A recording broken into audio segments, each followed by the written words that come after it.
Mimin lanjut lagi bosku. Bab 31-32. Montir cantik milik CEO.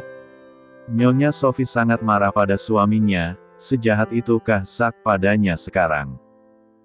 Dulu kita pernah senekat tadi hingga sekarang kita sejauh matahari. Apa salahku padamu, Zack? Tidak cukupkah kamu menyiksaku selama ini dengan sikapmu? Nyonya Sophie pergi malam itu, mengendarai mobilnya seorang diri membawa luka hatinya yang sudah tidak tertahankan lagi. Luka yang Zack berikan padanya bertahun-tahun. Luka yang bahkan tidak pernah sembuh bahkan hingga usia mereka sudah tidak muda lagi. Luka itu, luka yang semakin hari semakin besar dan menyakitkan. Hicks. Aku benci padamu, Zack. Aku benci. Nyonya Sophie menangis terisak, dan jika siapapun mendengarnya pasti akan mengira tangisan itu begitu pilu dan menyakitkan. Sementara itu di ruangan pribadi Tuan Zack, Bi Rahmi masih ada di sana bersama kedua majikannya. Bi, saya juga ingin bicara dengan Bibi, ucap Tuan Zack setelah mempersilahkan Bi Rahmi duduk di sofa yang berhadapan dengan Ale. Bi, saya ingin meminta maaf pada Bibi dan juga keluarga atas kejadian beberapa tahun lalu. Sungguh, karena kesibukan saya saat itu, saya tidak tahu bahwa Bibi dipecat oleh istri saya. Tuan tidak perlu meminta maaf. Itu bukan salah, Tuan. Mungkin itu semua takdir yang sudah dituliskan yang di atas untuk saya dan keluarga. Terima kasih, Bi. Dan mulai sekarang jika Sophie atau Vanya berbuat macam-macam atau mengatakan apapun pada Bibi, tidak perlu didengarkan, tinggalkan saja. Bi Rahmi mengangguk pelan. Baik, Tuan. Sebenarnya sejak dulu saat nyonya besarnya masih ada pun pekerjaan Bi Rahmi di kediaman Tuan Zack hanya sebagai juru masak, tidak lebih. Untuk kebersihan rumah dan mencuci pakaian sudah ada orang yang akan datang seminggu 3 kali ke rumah besar itu. Dan untuk kebersihan kebun dan halaman depan dan taman belakang Pak Guntur lah yang kini mengambil alih. Sejak suami dari Bi Rahmi itu sudah tidak lagi mengantar jemput Alexandra yang bersekolah di luar negeri selama lebih dari 10 tahun tersebut. Pak Guntur hanya akan mengantar Nyonya Sophie dan Vanya jika kedua wanita itu memintanya. Sepasang suami istri itu memang tinggal di rumah Tuan Zack, dan mereka berdua memiliki hari libur yang sama, yaitu di hari Minggu untuk beristirahat dan meluangkan waktu mereka bersama keluarga dan anak-anaknya. Setelah itu Bi Rahmi pun keluar meninggalkan Ale dan Tuan Zack yang tetap berada di dalam ruangan. Nak, Tuan Zack berpindah tempat duduk jadi di samping Ale. Ada yang mau Dedi bicarakan? Sebenarnya ini tidak begitu penting, tapi menurut Dedi tidak ada salahnya untuk tanyakan dulu hal ini padamu. Ada apa Dat? Katakan saja. Tapi Dat mohon kamu jangan tersinggung. Tuan Zack memegang kedua tangan putrinya Ale mengangguk pelan. Apa kamu sudah punya kekasih? Dek, kenapa Dat menanyakan hal ini? Ale hanya bisa menjawab dengan menggelengkan kepalanya. Dat Zack tersenyum, sayang, apa kamu keberatan jika Dat kenalkan dengan seseorang? Siapa? Ale mengerutkan keningnya. Dia seorang pengusaha muda dan sukses menjalankan bisnis keluarganya. Maksudnya, Dat mau menjodohkan aku dengan pengusaha itu. Dat Zack langsung menggeleng cepat. Tidak nak, ini hanya perkenalan saja. Jika kamu tidak menyukainya maka tidak perlu dilanjutkan. Ale terdiam beberapa saat. Aku pikir-pikir dulu, Dat. Untuk sekarang aku belum tertarik untuk memulai hubungan. Baiklah, nak. Dat serahkan keputusan di tanganmu. Katakan saja jika kamu ingin mencobanya. Perbincangan itu pun berakhir, Alexandra sudah kembali lagi ke kamarnya. Aku sangat iri pada langit malam, bahkan segelap-gelapnya malam, terkadang ia mampu menghasilkan bintang yang bercahaya. Ale memandangi langit malam dari balkon kamarnya. Tiba-tiba Ale merasakan perasaan takut yang berlebihan, untuk mencoba lagi membuka hatinya yang sudah tertutup rapat untuk pria manapun. Aku masih mengingat betapa sakitnya luka itu dan sampai saat ini aku belum juga menemukan penawar rasa sakit itu. Flashback on. Beberapa tahun lalu saat Ale masih kuliah di Jepang. Ale yang berkepribadian supel dan mudah bergaul memiliki banyak teman di kampusnya. Namun dari semua temannya itu ada satu yang benar-benar dekat dengan Ale yaitu Yurika, gadis asli Jepang. Meski Yurika dan Alexandra berbeda fakultas, namun mereka tetap bisa bersahabat sampai 2 tahun lamanya sebelum keduanya sama-sama lulus S2. Pagi itu seperti biasa, Ale yang tinggal satu atap bersama Yurika, akan selalu berangkat bersama menuju kampusnya. "Evelyn, ada seseorang yang mau aku kenalkan padamu," ucap Yurika di perjalanan mereka menuju kampus. Ale tetap menggunakan nama tengahnya selama dia berada di luar negeri. "Siapa?" "Namanya Yuta. Dia satu fakultas denganku," jawab Yurika. Ale pun mengangguk, menyetujui permintaan Yurika. "Ya, jika hanya berkenalan saja tidak ada salahnya kan? Lagi pula selama Ale di luar negeri, dia berusaha sebisanya untuk memiliki relasi yang banyak agar semakin banyak pula pelajaran hidup yang bisa Ale ambil dari kenalan-kenalannya tersebut. Di kampus. Siang nanti kita ketemu di taman ya," ucap Yurika sesaat sebelum berpisah ke fakultas masing-masing dengan Ale. Jam pun berputar pada porosnya begitu cepat, hingga waktu sudah menunjukkan pukul 11 siang. Ale yang sudah selesai dengan mata kuliahnya, hari ini pun langsung menuju taman yang menjadi tempat janjiannya bersama sang sahabat. Cukup lama Ale menunggu hingga ada seseorang yang menepuk bahunya pelan. "Evelyn?" tanya seseorang itu. Evelyn mengangguk dengan wajah bingung. "Aku Yuta." Pria yang bernama Yuta itu mengulurkan tangannya. Ale mengangguk, "Oh jadi dia yang Yurika bicarakan tadi pagi," batin Ale. Segera Ale membalas jabatan tangan Yuta. Setelah mendapatkan izin, Yuta pun menjatuhkan bokongnya di samping Ale duduk. "Kamu temannya Yurika?" tanya Yuta. Ale kembali mengangguk pelan sambil tersenyum. Setelah perkenalan singkat itu, hari demi hari mereka jadi semakin dekat. Ale yang tadinya sama sekali tidak menaruh hati pada Yuta tiba-tiba saja menjadi tertarik untuk mengenal Yuta lebih jauh lagi. Pria yang bernama lengkap Yuta Takizawa itu setiap hari begitu perhatian pada Ale. Dan terkadang mereka menghabiskan akhir pekan bersama, dengan menonton film atau sekedar pergi ke taman hiburan. Hingga satu ketika setelah berbulan-bulan mereka dekat, meski tanpa status yang jelas dan saat Ale sudah benar-benar menjatuhkan hatinya pada pria itu, Ale mendapatkan kenyataan pahit yang begitu menyakitkan hatinya. "Jadi sampai kapan kamu terus dekat dengan Evelyn? Aku sudah tidak tahan melihat kalian selalu menghabiskan waktu bersama seperti itu. Sabar sayang, sebentar lagi." Setelah aku memastikan Evelyn menerima ungkapan cinta dariku, maka setelah itu aku akan langsung meninggalkannya. "Dek." Alexandra mematung di ambang pintu kamar kos yang dia tempati berdua dengan Yurika. Dengan tangan yang gemetar sambil memegang gagang pintu, Ale menahan deru nafasnya yang begitu menyesakkan dadanya. Apa maksudnya ini? Kenapa Yuta memanggil Yurika dengan sebutan sayang? Tadinya Ale ingin langsung memergoki mereka dan mencaci maki keduanya habis-habisan, namun Ale menahan sekuat tenaga. Ale ingin tahu apa yang akan mereka bicarakan lagi selanjutnya. "Lagi pula kenapa sih kamu harus taruhan segala? Itu konyol tahu nggak?" Terdengar di telinga Ale. Yurika merajuk pada Yuta. "Taruhan?" Beo Ale dalam hatinya masih belum mengerti kemana arah pembicaraan Yuta dan Yurika sebenarnya. "Maaf sayang. Aku hanya iseng saja. Tapi kamu tahu hadiah yang aku dapat dari taruhan ini?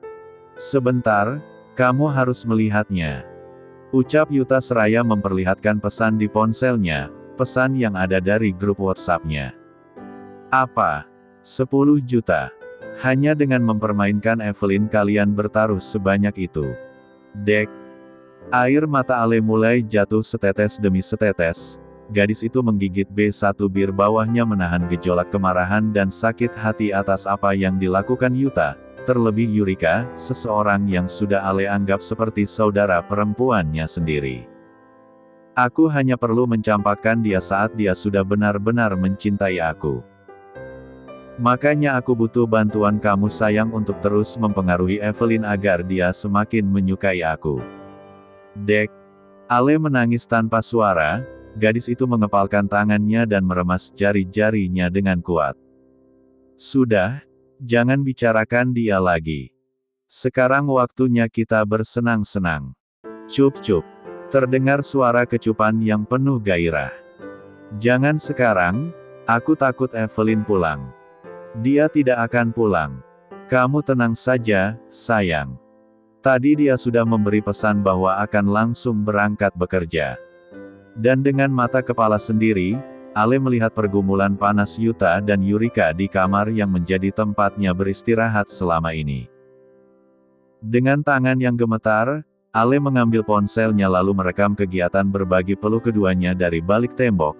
Ale berhenti merekam saat dia sudah tidak sanggup lagi mendengar desa asterisan dan nerangan yang terdengar begitu menjijikan di telinganya. Bab 32. Buff. Terdengar pintu tertutup, membuat Yurika yang tengah berada di bawah keangkungan Yuta terlonjak kaget. Ah! Yuta, stop. Sepertinya Evelyn pulang. Yurika mencoba menghentikan kekasihnya, yang tengah menggahinya dengan penuh N***fesu. Set. Itu tidak mungkin, Yurika. Kamu pasti salah dengar. Ucap Yuta yang tidak mau menghentikan kegiatan panas mereka. Yurika pun dengan perasaan cemas akhirnya tetap melanjutkan meski tidak lagi main satu kematinya. Entah kenapa ada rasa bersalah yang tiba-tiba menjalar di hati dan pikirannya.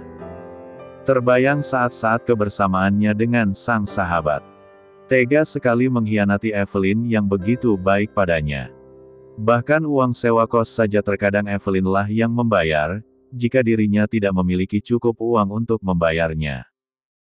Makan bersama, tidur bersama, berangkat dan pulang kuliah bersama, apapun Yurika dan Evelyn lakukan semua bersama, dan sekarang dengan kesadaran penuh dia berkhianat pada Evelyn. Ah! Yuta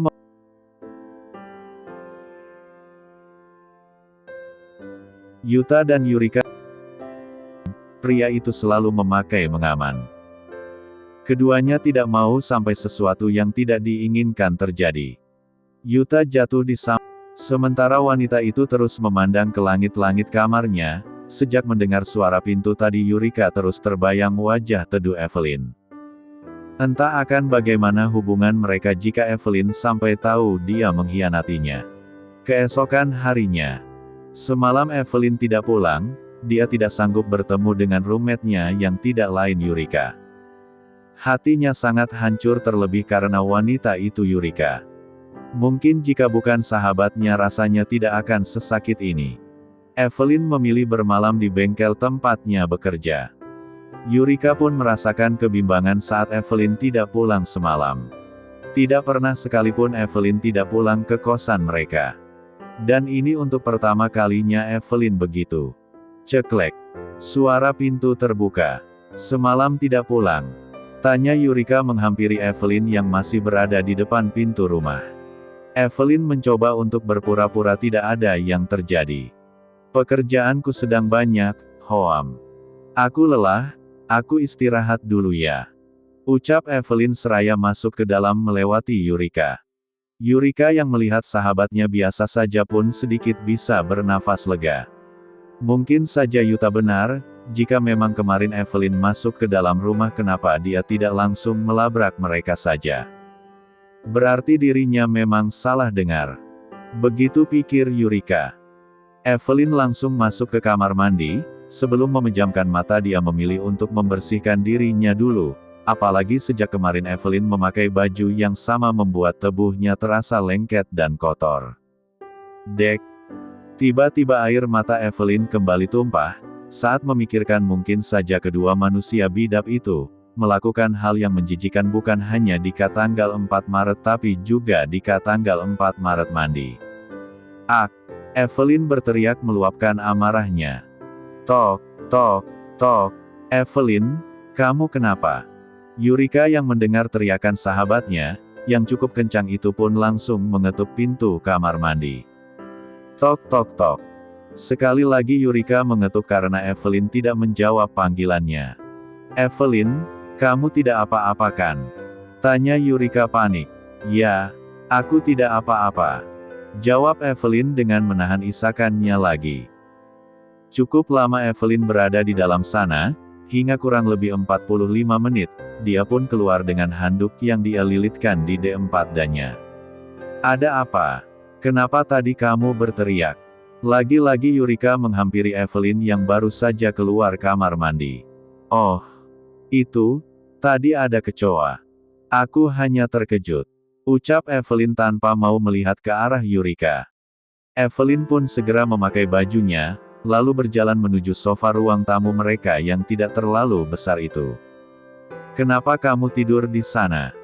Tanya Yurika ketika melihat Evelyn menjatuhkan tubuhnya di atas sofa panjang. Kenapa rasanya hari ini kamu banyak sekali bertanya, Yurika?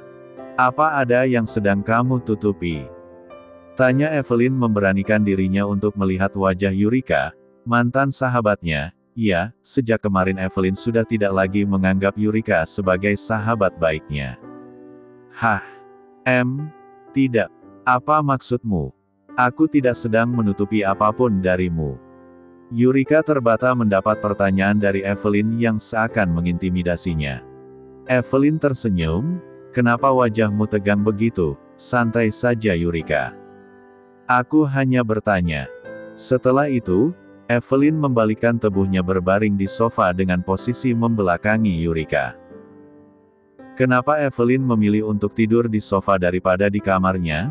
Oh ayolah, kejadian kemarin membuat Evelyn jijik berada di kamar itu, bahkan saat ini pun Evelyn masih terngiang-ngiang han dan ngan mereka yang terdengar begitu menjijikan.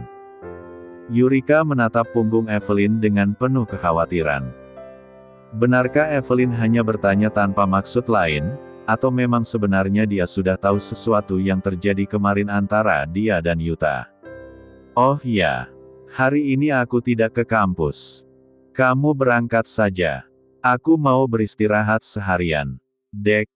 Lagi-lagi ada kejanggalan yang Yurika rasakan, Evelyn tidak pernah membolos bahkan jika dia sakit sekalipun. Karena Evelyn tidak ingin beasiswanya dicabut, namun sekarang dia tiba-tiba tidak mau berangkat kuliah. Ada apa sebenarnya dengan dia? Setelah itu, Yurika pun bersiap untuk berangkat ke kampusnya. Dan sebelum berangkat dia pamit dulu pada Evelyn, tentunya Evelyn tidak menjawab dan berpura-pura tidur, dan sebelum benar-benar pergi, Yurika menyelimuti tubuh Evelyn dengan selimut sahabatnya itu. Hiks. Evelyn kembali menangis ketika Yurika sudah pergi. Kenapa kamu sejahat itu padaku, Yurika? Apa salahku padamu? Sore harinya, Yurika sudah sampai di kosannya lagi setelah seharian berjibaku dengan tugas kuliahnya. Evelyn, panggil Yurika sambil membawa sekantong makanan kesukaan sahabatnya itu. Evelyn, aku bawakan makanan kesukaanmu. Ayo kita makan bersama. Yurika meletakkan kantong makanan itu di atas meja lalu mencari Evelyn ke dalam kamar. Evelyn, kamu di mana? Tanya Yurika mulai panik karena sejak tadi dipanggil Evelyn tidak menjawab. Yurika pun mencari Evelyn di kamar mandi, dan tidak ada siapapun di sana. Dek.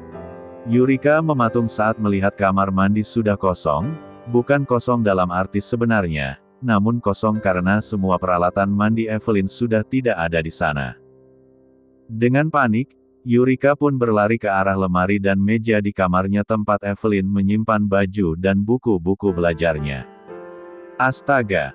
Kemana semua barang-barang Evelyn? Kenapa tidak ada? Yurika pun mencoba menghubungi Evelyn, namun saat Yurika ingin mengambil ponselnya yang ada di dalam tas di ruang tamu, Yurika melihat secarik kertas yang tergeletak di atas meja. Yurika membuka kertas yang dilipas dua itu perlahan dengan tangan gemetar. Yurika, mulai hari ini aku tidak lagi tinggal bersamamu. Aku sudah menyewa rumah di dekat tempat kerjaku. Kamu pasti tahu aku selalu kelelahan setiap hari pulang pergi dengan jarak yang lumayan jauh. Untuk menghemat waktu dan biaya, aku memutuskan untuk pindah ke sana. Maaf karena aku tidak sempat menunggumu pulang. Semoga kamu mengerti, Evelyn. Hari berikutnya, Evelyn. Suara panggilan dari seseorang yang tidak asing. Evelyn menghentikan langkahnya, menuju kelas dan berbalik ke arah seseorang yang memanggil namanya tadi. Kamu kemana saja, Hem? Sejak kemarin aku dan Yurika mencarimu.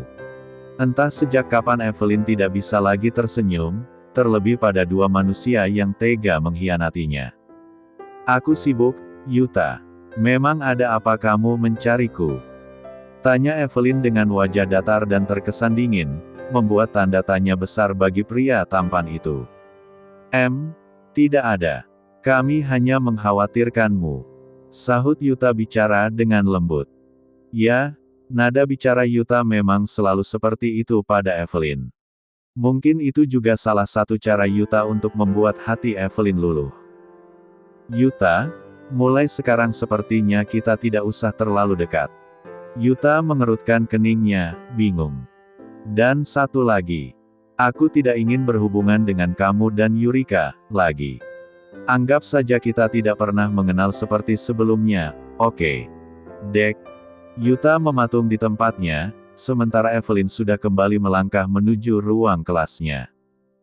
Pria itu tiba-tiba saja merasa ada yang salah dengan hatinya, ada sakit yang sulit dia artikan saat Evelyn mengatakan hal itu. Hari-hari selanjutnya Yuta terus meminta penjelasan kenapa sikap Evelyn berubah padanya. Dan tanpa Yuta sadari, ternyata hati pria itu juga sudah berlabuh pada Evelyn, bahkan dia melupakan Yurika, kekasihnya. Yuta terlalu sibuk mengejar Evelyn yang terus mengacuhkannya. Pria itu bahkan tidak peduli lagi dengan taruhannya untuk mendapatkan seorang Evelyn. Yang Yuta inginkan sekarang hanya Evelyn kembali padanya, kembali dekat dan saling memberi perhatian satu sama lain seperti dulu. Yuta sangat merasa kehilangan, sejak Evelyn acuh padanya, dia baru merasakan betapa berharganya seorang Evelyn. Bagi Yuta, Evelyn sangat berbeda dengan Yurika. Evelyn adalah gadis yang ramah, supel, mudah bergaul dan banyak dikagumi oleh orang-orang di sekitar karena ketulusannya. Evelyn selalu membantu teman-teman yang membutuhkan tanpa meminta balasan apapun. Makanya semua orang sangat menyukai Evelyn, wajah dan hatinya sama-sama cantik. Hari berganti minggu, minggu berganti bulan, dan tibalah saatnya di mana Evelyn dan teman-teman seangkatannya dinyatakan lulus dari universitas itu. Tidak ada kemeriahan atau pesta, karena memang saat itu virus mematikan, masih menjadi wabah yang menakutkan di setiap negara. Tinggal beberapa hari lagi setelah dokumen-dokumen pentingnya selesai, Evelyn akan kembali ke tanah air. Saat ini Evelyn berada di kampusnya, di taman tempatnya biasa menyendiri setelah tidak memiliki lagi seorang sahabat. Tiba-tiba, seseorang yang berbulan-bulan dia hindari duduk di sampingnya, menatap ke arah danau yang sama yang ada di depan mereka. Hening. Tidak ada yang bicara lebih dulu. 1 menit. 2 menit. Hingga di menit ketiga, Evelyn pun bangun dari duduknya untuk bergegas pergi meninggalkan seseorang itu. Sebelum Evelyn pergi, tangannya tiba-tiba dicekal oleh seseorang yang lain. Kita harus bicara. Ucapnya dengan tatapan tajam pada Evelyn. Evelyn langsung menepis tangan itu. Kalian saja yang bicara. Aku tidak berminat bicara dengan pengkhianat seperti kalian. Ucap Evelyn dan ingin kembali melangkahkan kakinya pergi. Pengkhianat. Apa maksud kamu? Evelyn menahan langkahnya lalu berbalik, menatap kedua orang munafik yang menjijikan. Ya, kalian pengkhianat. Terlebih kamu, Yurika. Evelyn menunjuk Yurika dengan kedua matanya yang sudah memerah. Apa salahku padamu, Yurika? Kenapa ku setega itu padaku? Dek. Yurika menahan nafasnya saat tatapan Evelyn begitu menakutkan. Selama ini Yuta selalu meyakinkan dirinya bahwa Evelyn tidak pernah tahu kejadian itu, hingga Yurika hanya mengira Evelyn menghindari dirinya, karena memang tengah sibuk dengan kuliah dan pekerjaannya. Dan kamu Yuta. Kini giliran Yuta yang Evelyn tunjuk. Apa? 10 juta. Kamu taruhan untuk mendapatkanku demi uang yang hanya segitu. Evelyn menggeleng cepat dengan tatapan mengejek. Kamu lebih dari sekedar bajing asterisk N, Yuta. Bahkan kata itu saja masih terlalu bagus untukmu. Dan dengar kalian berdua. Jangan lagi menampakkan diri di hadapanku, atau aku bersumpah akan menyebarkan video kelakuan B asterisk jat kalian ke semua media sosial. Entah sejak kapan Yurika sudah menangis sesenggukan, sedang Evelyn dia sama sekali tidak iba, melihat mantan sahabatnya yang sudah terlihat begitu shock. Kamu jangan berbohong. Aku tahu kamu hanya mengancam, sebenarnya kamu tidak memiliki video apapun. Yuta kembali bicara, Evelyn tersenyum miring lalu mengeluarkan ponselnya dan sedetik kemudian Evelyn mengirimkan sesuatu pada Yuta. Drits. Ponsel Yuta bergetar, dan sebelum Yuta membuka ponselnya Evelyn sudah lebih dulu meninggalkan Yuta dan Yurika. Dek. Yuta mematung dengan kedua mata yang melotot menatap layar ponselnya. Ah! Evelyn. Maafkan aku. Hiks. Hiks. Yurika semakin histeris saat ikut melihat apa yang ditampilkan dari layar ponsel Yuta. Aku sudah memaafkanmu, Yurika. Aku hanya tidak sanggup melihatmu, karena aku akan terus mengingat kejadian itu seumur hidupku. Flashback off.